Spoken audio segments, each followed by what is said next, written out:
What's up, all you beautiful souls? Thank you for listening to my podcast, Zen, Grit, and a Dash of Mischief.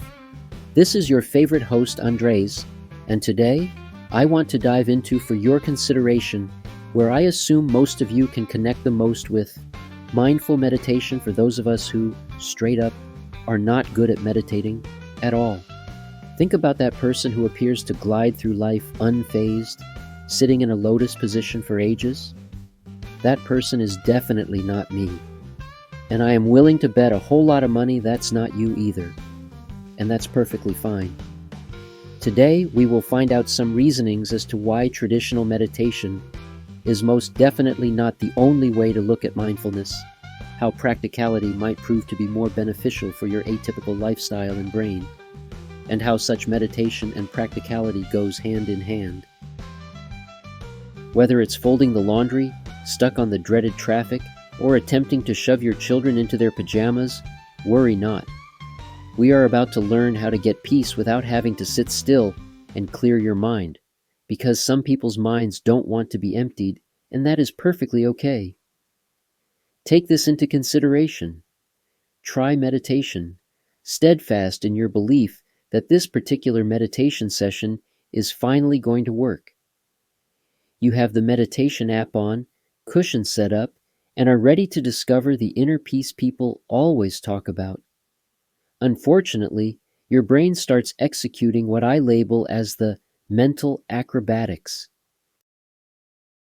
Out of nowhere, you start worrying about getting overtime parking tickets, suddenly remembering to pay that electric bill, and recalling that you embarrassed yourself 3 years ago at a party. You have a mental to-do list that is longer than the Netflix show's end credits, and your hand slowly starts to crawl towards our phones, which has begun craving attention. Just when it appears you may be getting somewhere, your left leg begins tingling, your back develops a sudden pain, and your neighbor decides he wants to put his puppy through a crash course in heavy metal music. Oh, and that random urge to assume that the world has changed in the last 5 minutes, and checking your phone is surely something worth doing. The most funny thing? The fact that meditation experts have their very own way of defining this feeling as monkey mind. Well, surprisingly, even after realizing that, it doesn't take away from the frustrating part. The most surprising part. The more you attempt to push your mind into silence, the more noise it makes. This reminds me of the classic, not thinking about pink elephants. So, now when I ask, what are you currently thinking of? You get it. The answer is pink elephants. This feeling is bothersome, but sadly it's part of this universal human experience. Moreover, we function in a society where the environment is perpetually changing, sensors give off endless notifications, and motion is never ending. Our brains have pretty much become experts at multitasking and thinking too much. So suddenly expecting them to calmly switch into Zen mode simply because you closed your eyes is completely unrealistic. Just like believing a hyper squirrel can morph into a sloth. Are you ready for this? Sometimes the more good we want to be at meditation, the worse it gets.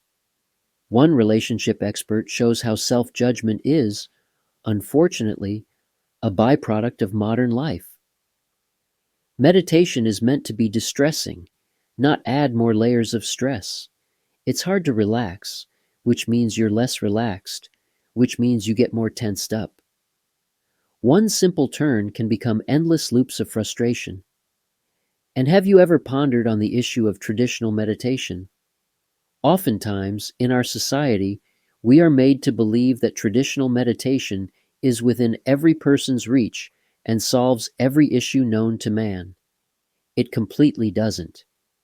In some form, some people indeed have a case of worse replication, and I don't mean perilous boredom or hint of discomfort. I mean real turmoil. With conditions like anxiety, depression, or even PTSD, often deep reflection isn't the best approach to heal oneself, as being left alone proves to be a double-edged sword. Those thoughts that you kept out of your reach for a long time, sure don't wait outside for you to return from meditation. They've built a solid party within your head and are ready to celebrate. On a side note, it's worth mentioning that I was diagnosed with juvenile idiopathic arthritis at 4. Pain aside, by the age of 21, I had developed an urge to want to feel peace with myself.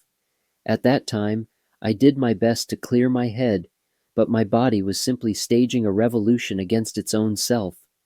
I found myself lying on a bed of very prickly tacks that came with a very distinct opinion. According to some studies, it is found that traditional meditation, especially for trauma survivors, can be much more distressing than beneficial. It's like imagining sitting in one of those fancy meditation classes where you are asked to ease your mind and at the same time having to deal with imaginary thoughts. Everything is loaded with a huge amount of complexity and there is no mute button. And guess what? That's perfectly fine. There is a kind of guilt where you are unable to get any work done with the situation at hand. Be mindful of its deeper roots. The whole idea is as sensible as blaming yourself for disliking avocado. You know, sometimes the traditional approach may not be working and that's just fine. Now take a step back and think. It isn't a surprise that we are all made differently. Certain sections of the world can find complete peace in silence, and there are some that find silence deafening. Some folks have the flexibility to sit cross-legged or in one position for hours, while some can find it unbearable to remain in one position as it disconnects them from their gifted vehicle known as the human body. Mindfulness is highly subjective and does not have a definitive measure.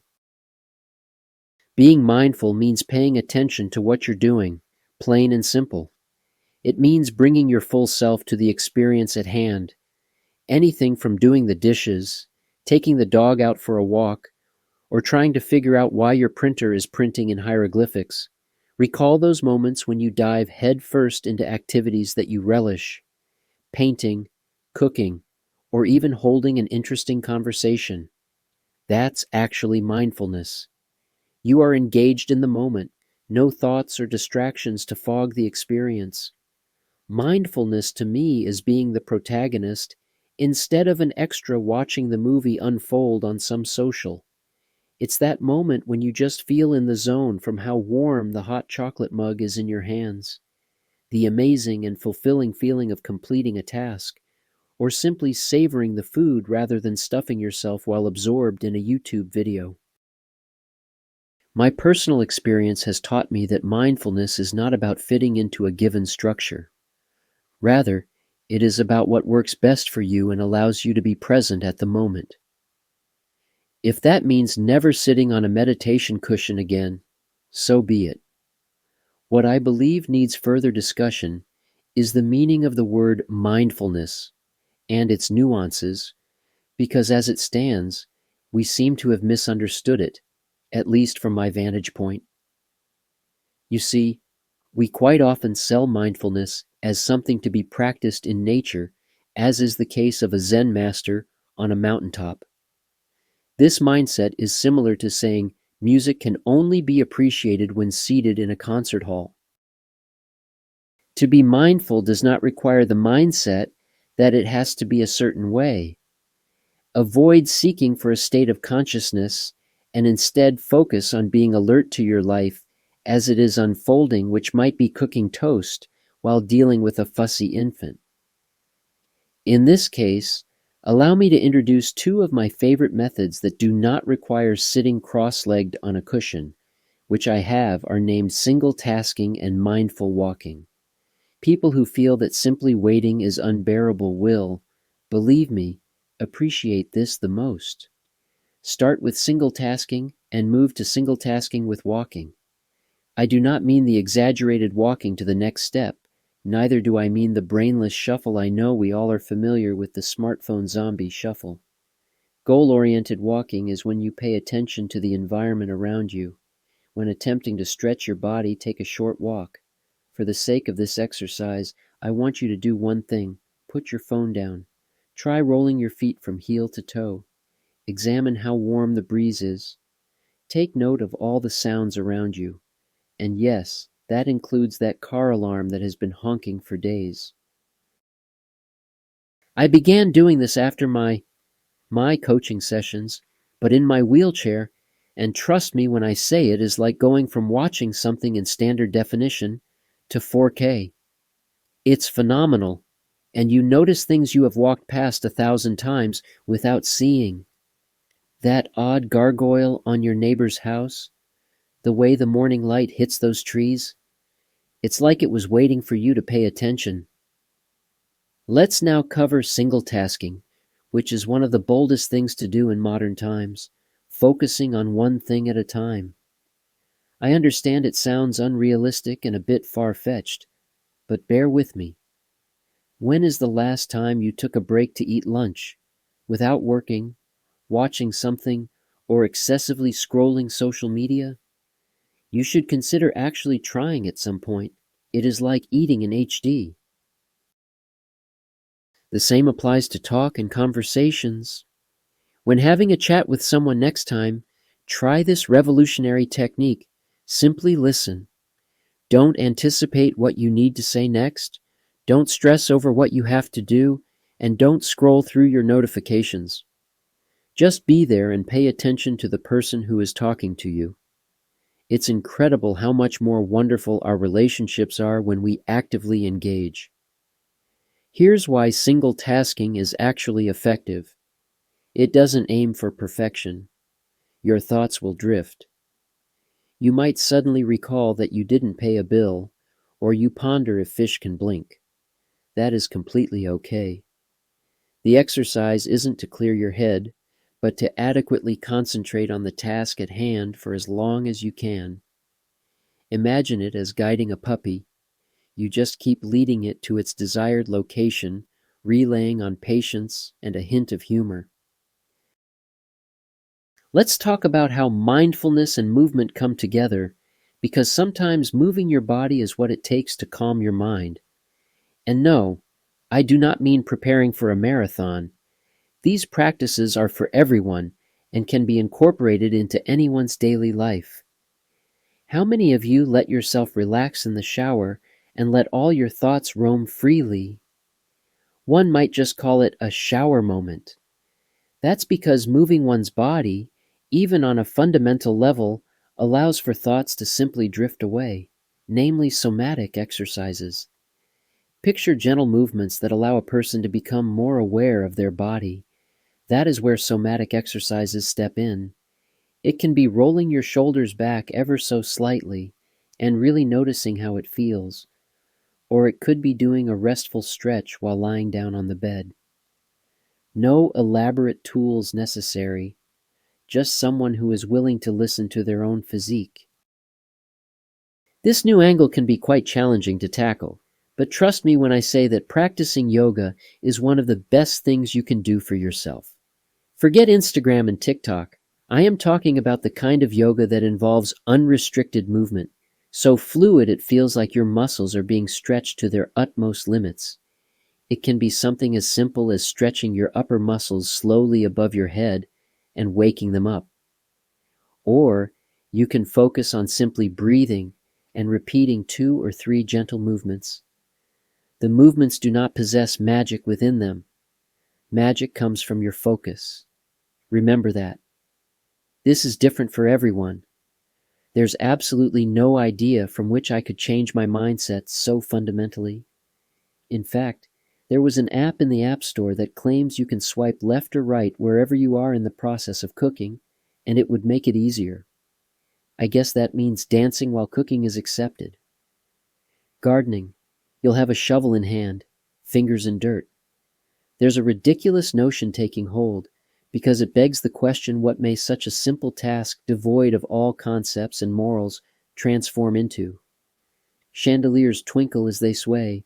You splash out sink water into obstinate dishes down below. Sure, washing dishes, as an act, a single act, an utterly such act, devoid of sense and agency, stripped to brazen neglect. Such an act can be transformed into mindful murmuration, to put it best.